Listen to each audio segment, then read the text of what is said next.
हर कौम ये वही कौम आहे। जाफर सादिक जड़ा पैदा थिया ये घड़ी खलूदा इन जो असां अॻु में बि ॾिठो सूर्य बादशाह जे वक़्त में ॾिठो गादर में ॾिठा जो डांव निशान ख़तम थी वियो।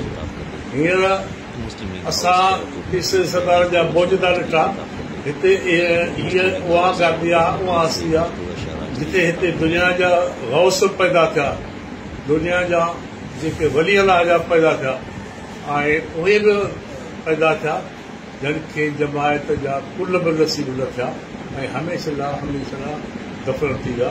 हींअर चाहे कुझु बि चवनि, तव्हां ॾिठो त दरगाह शरीफ़ जे शान में जेके गुस्ताख़ थींदा हुआ उन्हनि जो हींअर ई हशर छा आहे जेके सॼी हुकूमत जे दौर में बि अॼु पोइते पियल आहिनि, दर बदर आहिनि ऐं हुकूमत में हूंदे बि दर बदर थी चुका आहिनि ऐं इंशाअल्लाह इहे पोइते रहंदा। ऐं असांखे ख़ैर ॻाल्हाइण लाइ त असां घणो कुझु टाइप करे था सघूं, पर इंशाअल्लाह असांजी जेका सदाकत आहे, असां जेको पीस छा निभायो आहे, असांजो आहिनि औलाद निभाईंदो। असां जेको असांजी सचाई आहे असांजी औलाद निभाईंदो। असां हमेशह दरगाह ते जेको